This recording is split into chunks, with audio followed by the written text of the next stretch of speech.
Willkommen ihr Kartfahrer da draußen, ich bin Michael Garnick. Willkommen zu meinem ersten Video auf meinem YouTube-Channel. Heute in Theory Crafting, das erste Theory Crafting natürlich.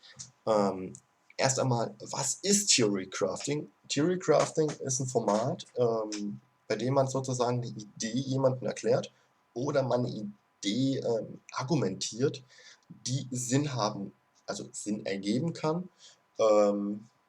oder auch danach verworfen wird.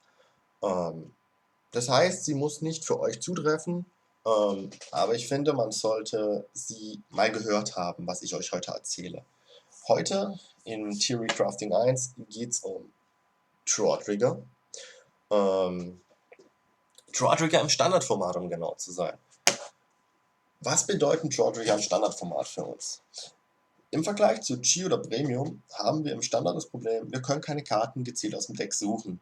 Ausgenommen Royal Paladin, Blaster Blade, Pongal, die können gesucht werden. Alles andere ist das, was wir auf unserer Hand aufziehen. Das bedeutet, wir müssen sozusagen wirklich physikalisch eine Karte ziehen, um Karten in die Hand zu bekommen. Um unsere Option zu haben, um unsere Win-Condition zu erreichen. Wichtig, habt das schon mal im Kopf, ihr spielt 4 Draw-Trigger sicher, weil das sind eure Perfect Guards. Wie hier Bari. Bari ist eine Perfect Guard für Kagero und gleichzeitig ein Draw-Trigger. Das heißt, im Prinzip spielt jeder Clan 4 Draws sowieso. Gleichzeitig, mal auch für euch kurz im Kopf, ich erkläre es nicht genauer, aber der Draw-Trigger ist der beste Trigger, den ihr in einem Damage-Check haben könnt. Denkt mal darüber kurz nach. Aber warum sollte man in den einzelnen Clans vielleicht mehr Draw-Trigger spielen? Wir machen da jetzt ein paar kleine Beispiele für die Q4-Clans, die rausgekommen sind, beginnend bei Kagero. Kagero hat das Problem, dass sie Karten haben, die sagen, ich krieg Power, wenn was retired wird. Das bedeutet, ich brauche diese Karte, die Power bekommt, und ich brauche eine Karte, die was retired. Mit mehr Draw-Triggern erhöhe ich natürlich die Wahrscheinlichkeit, diese Kombination zu ziehen. Gleichzeitig habe ich erhöhte Chance, Dragonic Overlord ein bisschen günstiger zu restanden, wenn er hittet. Umso mehr Draw-Trigger ich habe, desto mehr Karten habe ich in der Hand. Darunter dann wahrscheinlich auch Karten, die ich sagen kann, die werfe ich jetzt ab. Ich brauche sie nicht mehr. Und wenn es die Draw-Trigger mit den 5k Shields sind.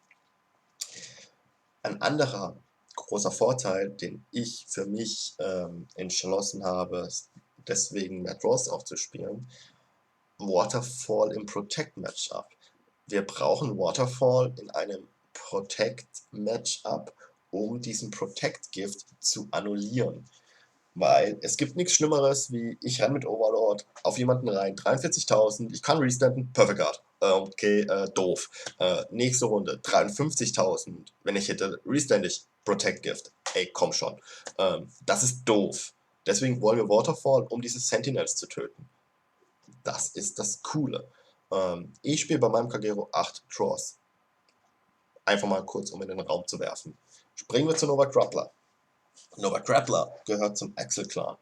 Also zum Axel-Gift, eigentlich heißt das so, ja. Axel sagt natürlich gleich, hey, du willst mehr Rearguards auf dem Feld haben. Nova kann die sich nicht aus dem Hut zaubern. Das heißt, sie müssen sie gewollt physikalisch aus ihrer Hand ausspielen. Dafür brauchen wir natürlich auch wieder mehr Draw, um auf die Karten anzukommen. Nova Grappler hat ausgenommen von Battle Riser keine wirkliche Draw Engine. Das bedeutet, sie ziehen nur Karten über Start of Turn, Drive Checks und ihren Perfect Draws. Da könnten weitere Draw Trigger tatsächlich auch eine schöne Idee sein. Gleichzeitig habe ich das Gefühl, wurde mir auch schon von Bekannten gesagt, dass man ein bisschen einen Zwang hat, Perfect Riser zu riden. Das bedeutet, mit mehr Draw Triggern habe ich eine höhere Chance, Perfect Riser auch zu sehen. Weil Perfect Riser ist der, mit dem ich wirklich pressern kann. Und dafür sollte jeder auch die Relevanz von mehr Draw-Triggern sehen. Royal Paladin als drittes. Royal Paladin hat ein paar Tech-Cards, die sie sehen wollen oder für die sie mehr Karten brauchen. Akane wollen sie sehen, um Pongal zu holen.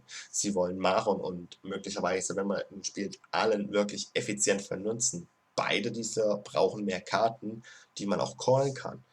Gleichzeitig möchte Royal Paladin ein paar Optionen an der Hand haben, um weitere Rearguards zu spielen. Bedeutet, man braucht auch Handkarten. Letztlich möchte man mit Soul Saver den Sack zumachen. Soul Saver muss man aber auch erstmal in die Hand bekommen. Man kann den nicht wie früher durch Pongal suchen. Der alte Pongal konnte ja einen Soul Saver einfach aus dem Deck in die Hand holen. Das gibt's hier nicht mehr. Den muss man tatsächlich ziehen. Gehen wir zum schlechtesten, also meiner Meinung nach auch das schlechteste Beispiel der mehr Draw-Triggern, weil dieser Clan zieht schon extrem viel. Oracle Think Tank. Die ziehen mit dem Starter, mit einem Einser, mit einem Zweier, mit einem Dreier. Gefühlt mit allem können die ziehen. Und trotzdem will ich euch hier jetzt mal erzählen, warum mehr Draw-Trigger vielleicht Sinn machen können für OTT. Erstens, OTT muss überleben. Also, oder wir, weil ich spiele auch Oracle Think Tank. Wir müssen überleben, bis wir unsere Win-Condition erreicht haben. Unsere Win-Condition besteht meistens aus 2 verdammten Karten. Imperial Daughter und Victorious Deer. Das ist der einzige Clan in diesem Booster, der 2 Karten braucht, um den Sack zuzumachen. Und das bedeutet, wir müssen diese Karten auch ziehen. Natürlich erhöht die Anzahl dieser Karten, klar. Das geht natürlich auch. Wird dem Deck aber, glaube ich, keine Konstanz geben, weil wir Sio Amaterasu eigentlich als erste Dreier riden wollen, weil sie halt uns den besten Early mit Game Pressure Vorteil gibt. Benefit. Pressure und Benefit. Genau, das macht Amaterasu. Und als drittes für OTT, ihr habt die perfekten Opfer dann für eure PGs und Protect Gifts. 5k Schilder, Draw Trigger sind als Guard-Option in der Regel nichts wert. Folglich kann man sie perfekt abwerfen für die PGs, Protects oder auch für die Kosten von Sotorihime oder Victorious Deer. Jetzt ist halt die Frage, wenn man sich darüber Gedanken macht, wie viele Draws soll ich jetzt spielen? 4 sind Minimum, weil das sind deine PGs, ganz klar. Wie viele mehr entscheidet das für dich? Probier es aus. Wenn du das Gefühl hast, 4 reichen dir nicht, geh den nächsten geraden Schritt hoch als erstes. Geh auf 6. Probier es damit aus. Spiel viel damit. Hast du das Gefühl, die 6 sind zu viel, du hast aber das Gefühl gehabt, 4 ist zu wenig, dann probier die ungerade Zahl. Probier 5. Wenn du aber bei 6 das Gefühl hast, das ist immer noch zu wenig, geh wieder erst auf die gerade Zahl höher. Geh auf 8. Und dann das Gleiche. Wenn du bei 8 das Gefühl hast, das ist zu viel, probier es mit 7. Das ist im Prinzip alles, was ich heute mit euch oder euch mitteilen will. Ein kleines Theory Crafting. Ich hoffe, das Format ist etwas, was euch gefällt. Da kommt natürlich noch ein bisschen mehr über die Zeit.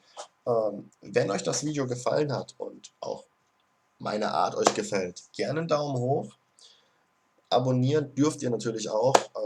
Über mehr möchte ich ja gar nicht reden und möchte in diesem Sinne eigentlich nur noch sagen, Stand up the Vanguard.